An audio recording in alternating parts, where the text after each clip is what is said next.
Let me get this so I can turn pages. First of all, thank you very much for having me back. I think this is my 10th year. But I never know where to start or why I actually do this, and there really just isn't any one answer. However, I do believe that beyond the obvious privilege of being asked to speak each year, that my annual talk at the UDI is somewhere between 100 or so hours of research and writing, some sort of public therapy, and breaking in a new act, as you saw last year. In the breaking in a new act department, what I'd like to do is maybe get some politics out of the way nice and early, because that's what you're expecting. But what I see going on provincially, it's very confusing to me. My political education is derived largely from a table at the Four Seasons restaurant. And as I walk in each day, everybody wants to explain to me the lie of the land, the state of the world, the odds, the polls, the trends, but most importantly, their own political views. 2 weeks ago, a very prominent business leader grabs me and says, "Bob, how do you win a horse race?"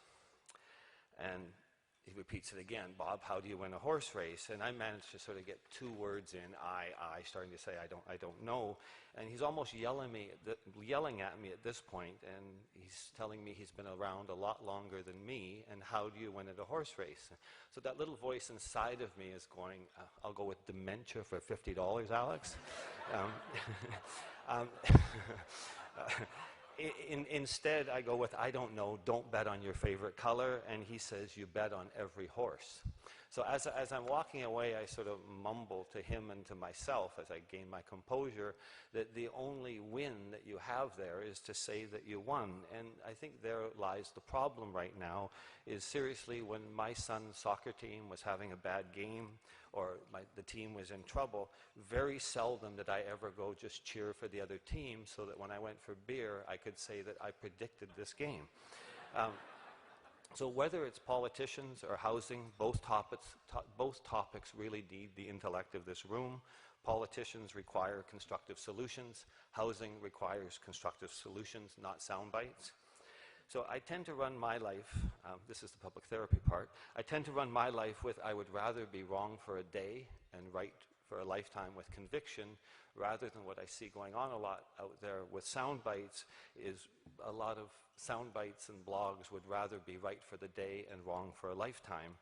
And a little like the Olympic Village, because I've got to get that in, it just needed somebody to stay on message. So now that we have sold 516 of the 737 condominiums, there's only 222 to go. I have everybody telling me that they never doubted it. Bob, it's on the water. Of course it would work. And my little voice inside my head is going, where the fuck were you when I needed you? And more important is, by the way, the desperate for attention new guy from Colliers, this isn't directed at you. I wouldn't do that. With the Olympic, it's not a hobby. With the Olympic Village, Ernst & Young agreed that we could accelerate the phasing of Canada House on the water, that we're probably 6 months ahead of schedule. We launched Canada House, 40 homes on the water, Arthur Erickson inspired. 32 of the 40 have sold over the last 10 weeks. 32 sales, approximately $78 million in sales, breaking $1,100 per square foot. If you haven't been down to the Village, it's a piece of Vancouver real estate history. I suggest you go down to Terra Bread's, grab a coffee, and walk around, and you'll know why you never doubted it. Seriously, my company's job was to protect the asset. All of us at Rennie considered our newly named village on False Creek quite possibly to be the most watched and quite possibly career-making or career-breaking assignment of our company's history. We took a huge marketing risk that we can now talk about. I went out to the media without permission from Ernst & Young, the manager, without permission from the lender, the City of Vancouver, and our kickoff campaign was, it's a ghost town. There was no focus group needed for that one. And we purposely called the village a ghost town, deliberately placing a cloud over the village, a cloud that we thought we could remove, allowing the consumer, allowing the media and allowing this room to measure the success of the village by counting the coffee cups littering the plaza, by tracking the population of the village, and taking the spotlight off of the politics and off of the revenue. This allowed us to do our job. The asset was protected, revenue was protected, and the Vancouver taxpayer is protected. So every year there's also a brand risk associated with the title of my UDI talk, as Norm went down that path, and this year was no different. This year was, should we be influenced by David Baxter? For those of you that don't know David, he's a demographer, founder of Urban Futures. David is probably the smartest person I know. David told me only 2 weeks ago at Campagnolo's on dinner, and I tell you Campagnolo so I can get free food. He said, Bob, when you're up there, just tell them that they should be begging the developers to build. Or do we go with the Globe and Mail's April 14th story quoting an Arizona accountant, blogger, Ben Jones, warning us violently, in print, violently, that Vancouver and Toronto are a housing bubble that just hasn't burst yet, paralleling us to his state? Ben can be reached at speakerswithoutfacts.com/irresponsible. We're going to stick with today's title, What If It's Not a Bubble? Today, I want to really look at the baby boomer and how this 48 to 66-year-old has changed their buying habits forever. I'll continue to break out baby boomers, banks, and builders into the old economy pre-September 2008, when we were all a little unconscious, and the new economy post-September 2009, where being unconscious is not an option. I believe that the leaner, meaner baby boomer is the game changer today. When it comes to the baby boomer, I wasn't sure whether to go with their leaner, meaner, or we should go with they are definitely lumpier and grumpier. And you know them. Along with the baby boomer, we should try to understand the impact of foreign economies, immigration, cultural trends, affordability, first-time buyers, and aging populations, and their impact on Greater Vancouver's real estate market. Don, can I get a glass of water? Sorry. No, thank you so much. Thank you. Peter Wall brought it to me last year.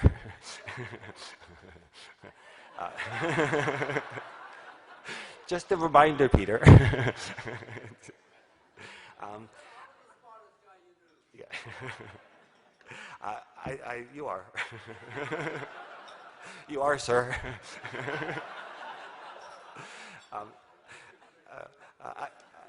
I told you last year, and worth repeating, as a private citizen, think property taxes, think health care, and as a developer, you should think wider doorways, more storage space, because in years 2009 through 2018 in British Columbia, we're going to see the 55 to 64-year-old population increase by 38%, while we watch 65 to 74-year-olds increase in population by 56%, and that workforce tax-paying, baby-making generation of 35 to 54-year-olds will only grow by 4.6%. I joked with CMHC's board a couple years ago that Vancouver never went up on fundamentals, so why would we go down on fundamentals?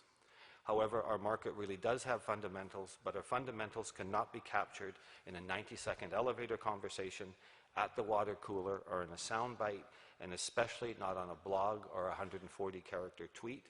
I do have a huge concern over what Tracy McTavish, the president of my company, refers to as your keyboard courage. We've all seen it, referring to what is becoming a dangerously and apparently acceptable practice, which is negative market commentary that is nothing but speculation. Think Arizona Ben. Speculation made by spineless, signatureless individuals on a blog that in most cases has less than 500 followers. Then the next thing you know, the mainstream media pick up on the negative fact, and all of a sudden it's breaking news, and our industry spends the next 6 months attempting to dispel the rumors and sound bites. Think Olympic Village. Only 2 weeks ago, CBC called and wanted an on-camera interview on the topic of the Mercedes-Benz site at Broadway and Hemlock, selling for a reported $30 million. The story had legs, all because of a soundbite from a prominent developer that was crying foul play that the money from mainland China was upsetting our market. This prominent developer that can't be named, that wasn't named, actually does benefit from China in their own condo sales. that was a test that if I know he benefits from China, then how come I don't know his name? I'm just seeing if you're following. Well, I do, and possibly everyone in this room does benefit from heavy scrutinized mainland China sales. The reason that a site like Mercedes-Benz sold well over the 23 to 24 million that the locals would pay is simple. The mainland China buyer saw a long-term hold and a commercial value beyond sort of the instant condo development gratification that I like. 15 minutes after CBC and I spoke, they killed the story as just sour grapes. The wealth is not restricted to housing. I believe that there's a cultural shift happening that we're not prepared for, and it's only just started. An unnamed journalist over at the Globe emailed me while I was writing today's talk a couple of weeks ago, writing me for a comment towards a story on the decline in buyers of mainland China that one realtor was attributing to bad economic conditions in China and the tightening of money flow. I don't think I should be using journalists' names as there's media in the room. So my response to Francis Beulah was, and while we're at it, the CBC reporter was Kirk Williams and the developer. Call me. But let's be very careful. When money is allowed to flow, it flows. And when money isn't allowed to flow, it really flows. As China's growth slows down to 7%, that unprecedented wealth accumulation now has time to diversify. When it comes to those high-end, China-focused private school neighborhoods, maybe, just maybe, it's time for those neighborhoods to catch their breath, and I'll prove it out in numbers shortly. We believe that there are 4 factors influencing those markets. 1, the listings are up as locals want to cash out, think baby boomer. 2, realtors taking listings priced to the highest crazy sale, that anomaly, think commission. 3, currently there are less buyers, and this is compounded further by the 4th, the sense of urgency is gone. Last week there were 553 listings west of Main Street over 2.5 million. 12 months ago there were 288. And when an overpriced listing that is priced higher than the last market anomaly sells for less, is that really a market correction? Here again, sound bites are much more provocative than the facts. Still today, if a listing is priced right on the right street, it has multiple offers within 4 or 5 days.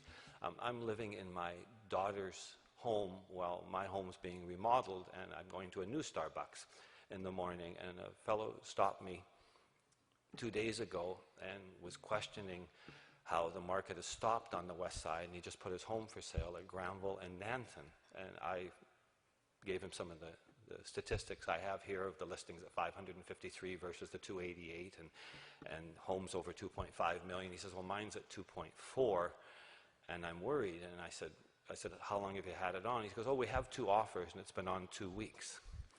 So we're just so conditioned that it's going to happen so fast. And these are conversations that you really couldn't have anywhere in the United States of America.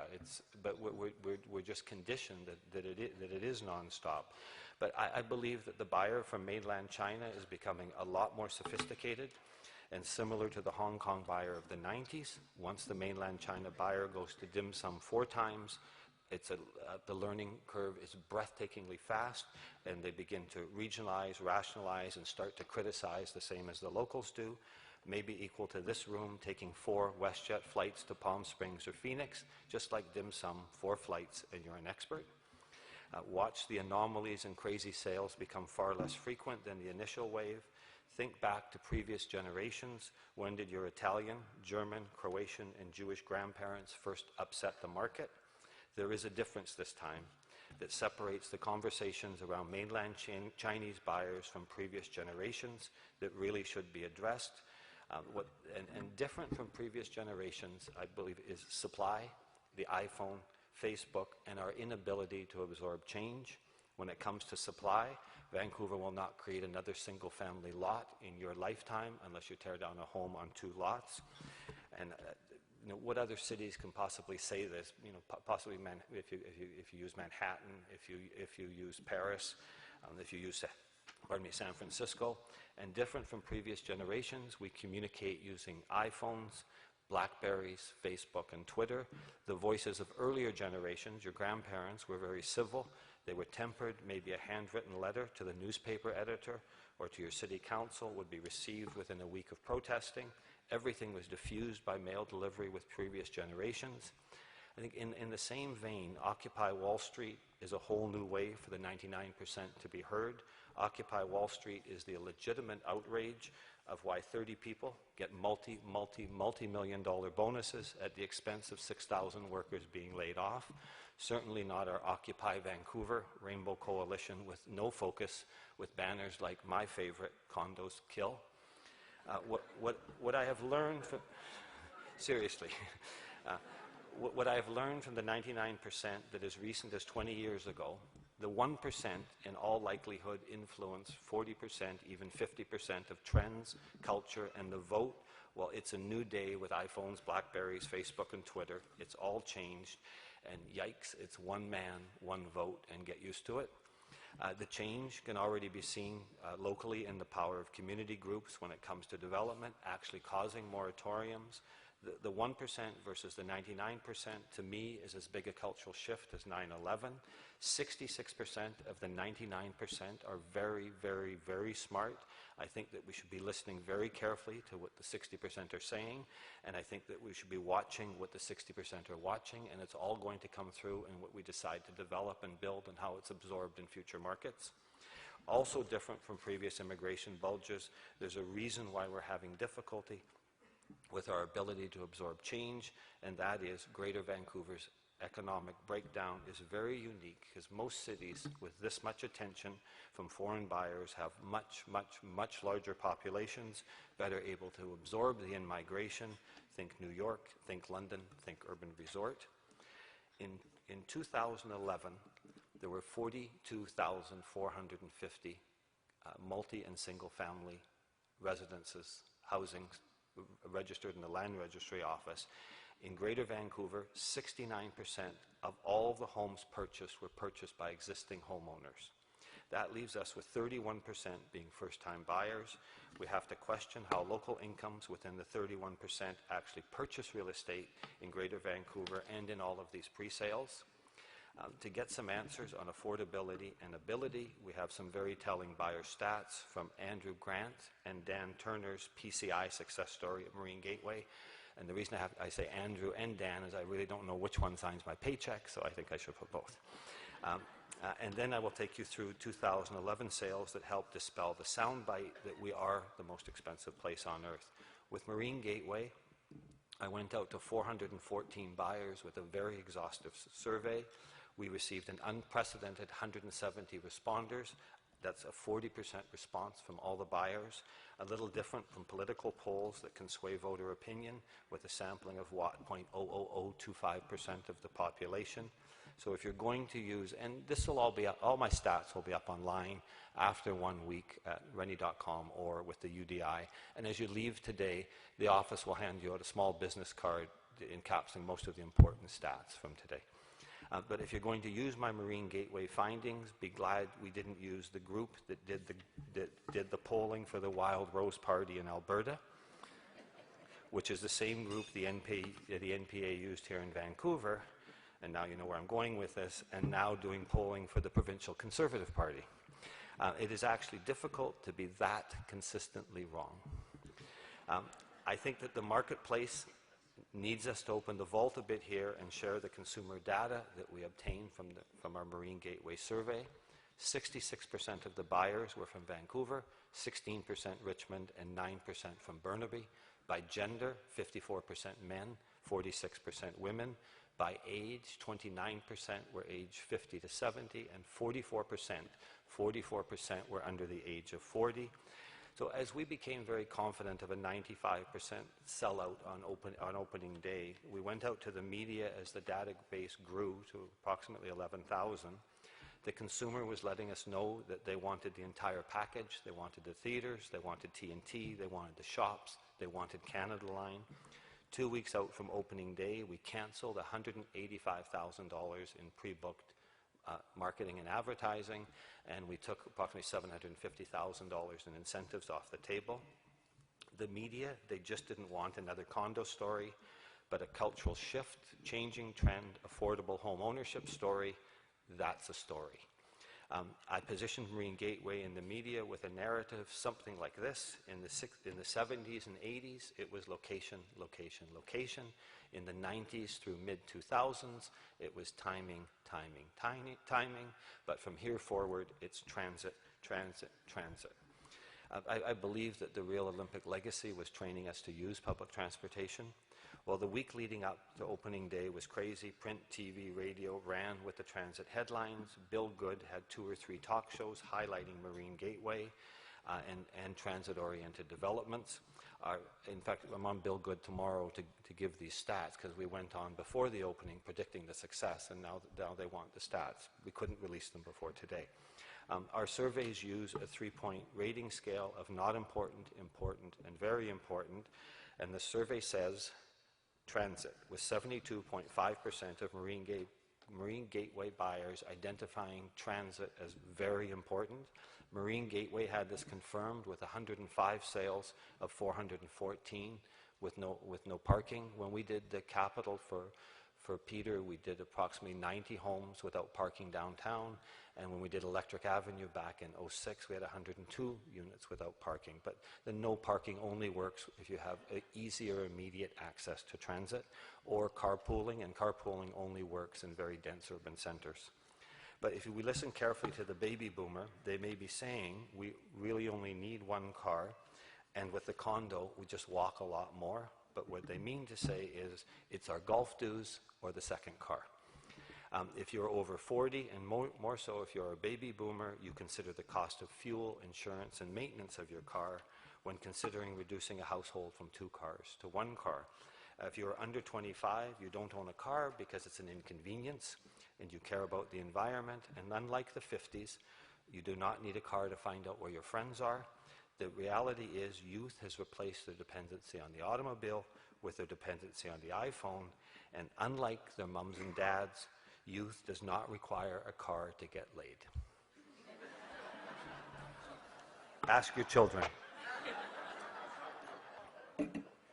Marine Gateway had a huge responsibility as the density poster child, being the first major development on the Canada Line and the Cambie Corridor, which most likely contributed to the Woodwards type attention. I do remember in late 07, early 08, having lunch with Brent Todderan, our former city planner under Sam Sullivan at the time, and saying it's the poster child for eco-density. There was a huge concern that maybe there could be a little bit of residential in the northwest corner. Well, that was 07, and here we are 5 years later, that the consumer got what they wanted. They want residential next to the Canada Line. But being the poster child for eco-density, the word eco-density doesn't exist anymore. It's gone the way of the disco ball. And now, as the 3 Cambie and Marine corners come before council, the heavy lifting and moving the community towards change has been accomplished by PCI's perseverance and the consumer. They've spoken as 38% end users and 62% investors. If half of the 62% of investors resell or put family into those condominiums, we'll still see a contribution of 128 homes to our rental stock in Vancouver on transit.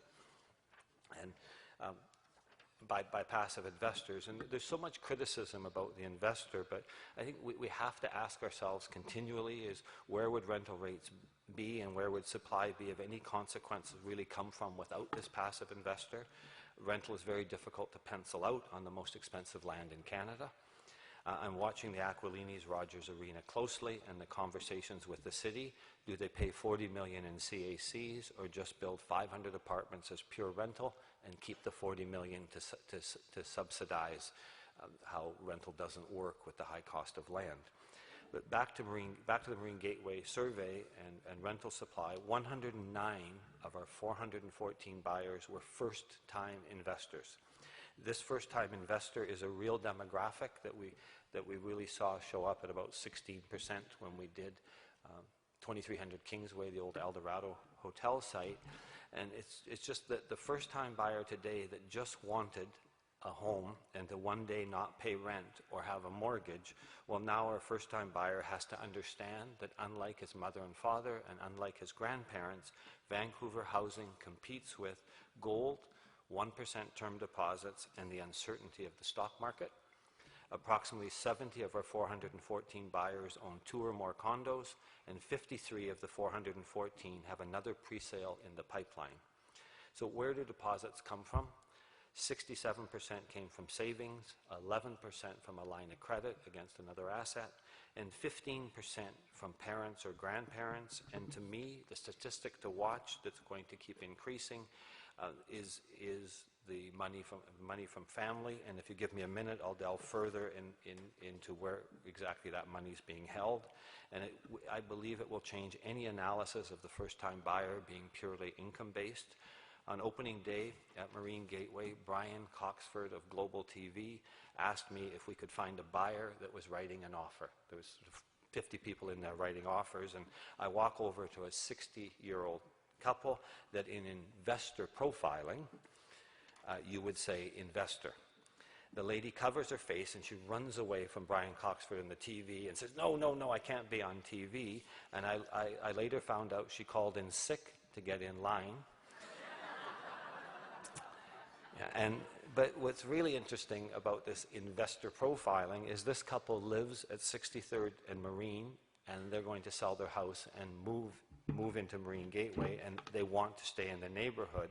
In fact, 23% of buyers at Marine Gateway came from the development's own postal code and adjacent postal code, and 37% of the buyers came from 6 neighboring postal codes. And the problem is that these buyers just do not bother to show up and balance out a 6 days of public hearing, similar to what a Rise Alliance went through and similar to what we had to go through in the rezoning of Marine Gateway. We asked what language is spoken most often in the household. 48% marked Cantonese or Mandarin.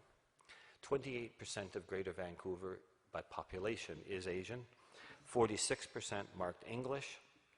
And 405 of our 414 buyers had BC driver's licenses and local banking. On buying habits, 75% of our buyers already own a home, a little higher than the 69% average of the last 6 years. 82% of our buyers do not live in condos. So in why bother building a brand? Well, when it comes to the developer, 71% said PCI was important or very important. And when it came to the marketer, the unaudited survey says 103% said Rennie. Or we could go with the audited version. 66% said the Rennie marketing systems was important or very important. The number one source that these buyers relied on was friends and family. The number one source that friends and family relied on, you may want to get out a pen, Don Forresgren, northeast corner of Marine and Cambie, Gino Noni, southwest corner, Marine and Cambie. 604-290-8009 is my cell phone, because it's not a hobby, and how we get to friends and family, we have to keep that in the vault. We understand buying habits. Maybe we can start to understand product design. Also, as Vancouver and neighboring cities put their task forces together to create affordable home ownership models, I think we have to remember that the big barrier to entry in all of our affordability models, it's not the payments, it's the down payments. You can get 2 people to qualify, but you have to get the down payment.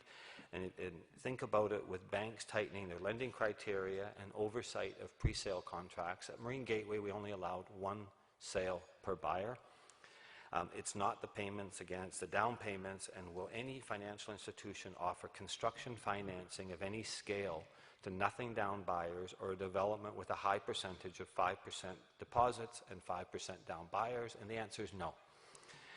The first-time buyer gets pushed out of the market by this tighter lending criteria. So where does the first-time buyer fit in with the pre-sale, given the breathtaking amount of pre-sales with 15 to 20% to 25% deposits? Well, the Marine Gateway number that really stood out to me was the 15% are getting their money from parents and grandparents, and the Marine Gateway average on deposits was 20%. So where are they getting the money? And we looked at a good sampling of buyers' deposits from 13 recent pre-sale developments. And I think I should tell you the names of the developments so you can understand that we didn't just do a Vancouver-centric survey. From 13 recent pre-sale developments representing 3,925 sales. And to understand these 3,925 sales, whether they have 5 or 10% deposits, we went to Terry Huey's Park Place in Surrey and Terry's Met in Burnaby. We also included Peter Redekop's Varsity in Langley, Intercorp's Metro and Silver in Burnaby, Peter Wall's 2300 Kingsway and Wall Centre Falls Creek, Colin Bose's Lido on Main Street and Sovereign in Burnaby, and Nabeeb Ferris's Kits 360, and PCI's Marine Gateway. And of the 3,925 homes, 82 had 5% deposits, or 2%, and 81 had 10% deposits, or 2%. And if you remove the Varsity in Langley and Terry Huey's Park Place in Surrey, only 14 had 5% deposits, or 1/3 of 1%. So if pre-sales really do include first-time buyers, as we all tell the media that they do, are the baby boomers, mom, dad, and grandparents becoming the real source of funds? I believe that the baby boomer and their parents are now so risk-adverse that they're taking money off the table and consolidating, and the first-time buyer is the benefactor of this aging demographic. And I wanted to apply some reality to my theory, so I called my friends Andy Ramlow and Ryan Berlin over at Urban Futures, because they are the smartest people I know, sober. That's a dig at David Baxter. And in case you missed it, Andy and Ryan do all of my population and census gathering year after year. Andy and Ryan's challenge was to find out for me the value of clear title primary residences owned by the 54 to 74-year-old. I wanted to try and figure out that older demographic of how much equity they really have in their homes, because given the aging baby boomer and how risk adverse they are, I'm trying to build a case that they're going to start selling, and they're going to start selling to maintain their lifestyles, and they're going to start selling to help their children. But when I received the data, I wanted to call Maureen and retitle today's talk and have t-shirts made up that say, "Mom and Dad bought a home in 1978, and all I got was a lousy one-bedroom condo," and in brackets, "so did my sister." Seriously, because in Vancouver, there is $88 billion, and this is just mind-boggling to me, but there's $88 billion in clear title homes and condominiums, primary residences, currently owned by 55 to 74-year-olds. This $88 billion represents 113,000 primary dwellings with an average value of $777,000. And not only is the $88 billion breathtaking, it also represents, and I think this is important too, a 33% increase since 2006. In 2006, the $88 billion was $66 billion, and in 2006, it was $586,000 average as opposed to $777,000. So you've got the oldest end of the baby boomer and their parents that are starting to look at a huge equity gain on top of aging, and they're going to be making changes in their life anyways. So as this $88 billion in equities, $88 billion equity, it also doesn't include if you had a 10% mortgage or you owed $10,000 left owing on your home, and it also doesn't include the $36 billion in equity owned by 45 to 54-year-olds. So a very safe assumption is the equity will be freed up over the next 15 years, because my 55 to 74-year-olds will then be 50 to 89 years old, and the $88 billion has to be freed up to maintain unsustainable lifestyles and then to help the kids. I told you at the beginning that today was partly public therapy. Well, I'm 55, hence 55 to 74 years old, and the 15 years, that's when I intend to quit drinking coffee. More fundamentals, we really know that 69% of sales are to existing property owners, but now we have to consider since 1976, over 70% of those 69% have always bought a more expensive home than they left behind. And I would say that that trend of upgrading will drop every year for the next 15 years. And over the next 15 years, we will see this $88 billion in equity split out somewhere between a transfer of wealth, buying a new home that is a buy down, and also largely to maintain a lifestyle that one has become accustomed to. I believe that this room's success will be to understand what this risk-adverse buy-down baby boomer will purchase next. It is becoming very obvious that Vancouver and Greater Vancouver real estate is really equity-driven, predominantly trading dollars, more than being solely reliant on local incomes like a lot of other cities. Yet all the sound bites when it comes to the topic of affordability and home ownership are income-based. Incomes are a factor, but the way we talk about incomes should change seriously, and all of the Greater Vancouver sales activity was just, if all of the Greater Vancouver sales activity was just about incomes, we would have this meeting at Denny's. The fundamentals of the Greater Vancouver marketplace cannot be captured, as I said earlier, in an elevator conversation. So continuing this year where I started last year with data provided by Darren Nielsen, Rudy Nielsen's son over at Landcor, I think that this data will prove